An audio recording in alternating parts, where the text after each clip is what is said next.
All right, so we're diving deep today, folks. We're talking Enzo Maccarinelli. You guys wanted to hear more about the Welsh boxer, his story, his career, and man, what a story it is. Yeah, his Wikipedia page. You know, we always like to dig into these Wikipedia pages, and this one did not disappoint. Oh, not even close. It's more than just your average career recap. I mean, talk about ups and downs. Twists and turns you wouldn't believe. Right. We're talking early struggles, shocking losses, championship glory. And let's just say the guy knew how to make a comeback. Absolutely. This is a deep dive into what makes a fighter tick, even after multiple knockdowns. Exactly. We're getting into the nitty-gritty, the behind-the-scenes stuff, and trust me, this is one you won't want to miss. So where do we even start with a career like this? I mean, you found something about a botched eye exam. Oh, yeah. This is classic Enzo. So picture this. The guy's trying to pass his eye exam, right? Standard procedure, you'd think. But here's the kicker. He's got his buddy memorizing the answers for him. Hold on. His buddy. Yeah, you heard that right. His friend's supposed to feed him the answers during the exam. That's the kind of curveball life threw at Enzo, and believe it or not, that's just the tip of the iceberg. Unbelievable. All right, so that's Enzo in a nutshell. But let's rewind a bit. We got to go back to the beginning. Back to the beginning, which, believe it or not, was incredibly early. We're talking age 4, right? Age 4. Little Enzo is already getting his first taste of the boxing world. And who's the one introducing him? None other than his dad. His dad, Mario. Was he a bit of a legend himself? Oh, yeah, Mario Maccarinelli. This wasn't just any dad teaching his kid how to throw a jab. We're talking boxing champ back in the Italian army. Talk about genes, right? Absolutely. You see that kind of lineage in boxing quite a bit. Fathers passing down their passion, their skills to their sons is a beautiful thing. You'd think with a pedigree like that, Enzo would be a natural discipline from the get-go. Right, a boxing prodigy. Well, not exactly. Turns out, young Enzo, he was a bit of a social butterfly.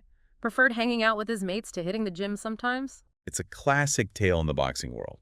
You see these young fighters with raw talent, but they haven't yet learned that to reach the top, it takes more than just natural ability. It takes dedication, discipline, and oftentimes, they learn that lesson the hard way. And for Maccarinelli, that hard lesson came in the form of a shock loss. We're talking about his fight against Lee Swaby. Now, going into this fight, everyone and their grandmother thought Enzo would walk away with an easy win. Swaby wasn't exactly a nobody, but still. Yeah, Enzo was the clear favorite, but then, boom, down he goes in the third round. Can you believe it? A massive upset. Huge upset. And if you look back, Maccarinelli himself admitted that leading up to that fight, he wasn't exactly living the fighter's lifestyle, you know? The distractions, the temptations, Yeah. It's easy to get pulled in. Exactly. And it cost him. But you know what they say? Sometimes you have to lose a battle to win the war. Because that loss, as shocking as it was, seemed to light a fire under Maccarinelli. He realized he couldn't just coast on talent alone. It was a wake-up call, a turning point that forced him to reevaluate and refocus. And boy, did he ever refocus. From that point on, it was like a switch flipped. He went on a tear, racking up win after win, eventually becoming Swansea's first ever world champion boxer when he claimed the WBU cruiserweight title. Can you imagine the pride of that city? Their own Enzo Maccarinelli on top of the world. What a story. Talk about a comeback story for the ages. But it doesn't end there. Enzo's journey, as we'll see, was just getting started. So last we left off, Enzo's standing tall as the WBU cruiserweight champ. Hometown hero, right? Living the dream. You'd think he'd be content with that, but the world of boxing, it's a whole different animal. Always hungry for more. There's always another title, another challenge, just around the corner. And for Enzo, that next challenge, that next title, it came with a bit of a plot twist. Yeah, this wasn't your typical fight to the top kind of story. We're talking about the WBO cruiserweight title. The WBO title, one of the big ones. And get this, he didn't even have to throw a punch to get his hands on it initially. It's a funny thing, how titles can change hands in boxing. Injuries, retirements. Sometimes it's not about what happens in the ring. Right, because the reigning champ at the time, Johnny Nelson, he gets forced to retire due to injuries. Tough break for Nelson, but a golden opportunity for Maccarinelli. See, Enzo was holding what they call an interim title at this point. Basically, it's like a placeholder, a stepping stone to the full championship. Right. You're next in line, but you haven't quite earned the full title yet. Exactly. But then Nelson's out, and boom. Just like that, Enzo's bumped up to full champion status. No fight, no sweat. He's got the WBO belt. A bit anticlimactic, you could say, but hey, a title's a title. That's what I'm saying. But of course, this is boxing, and things are never that simple, right? There's always drama. Remember that Bobby Gunn fight? Oh, how could we forget that one? Talk about a controversial ending. First round stoppage. Guns cut, sure, but he's still on his feet, still throwing punches. Some people cried foul, said it was premature, that Gunn got robbed. It was a tough one to call. You could see both sides of the argument. Right. On one hand, you have Maccarinelli. He's clearly in control, landing some heavy shots. But then again, Gunn's a tough dude. He's got that look in his eye. Who knows what could have happened if the fight had continued. Exactly. And that's what made it so controversial. It fueled this whole debate. Was Enzo truly the real deal, or did he just catch a lucky break? And that's the thing about boxing. Sometimes those questions linger, even after a fight is over. And for Maccarinelli, that question became the elephant in the room. He had the belts, but did he have the respect? That question, it followed him right into his next fight, which just so happened to be against David Haye. Talk about a clash of the titans. Hey, the other big dog in the cruiserweight division holding the WBA and WBC titles.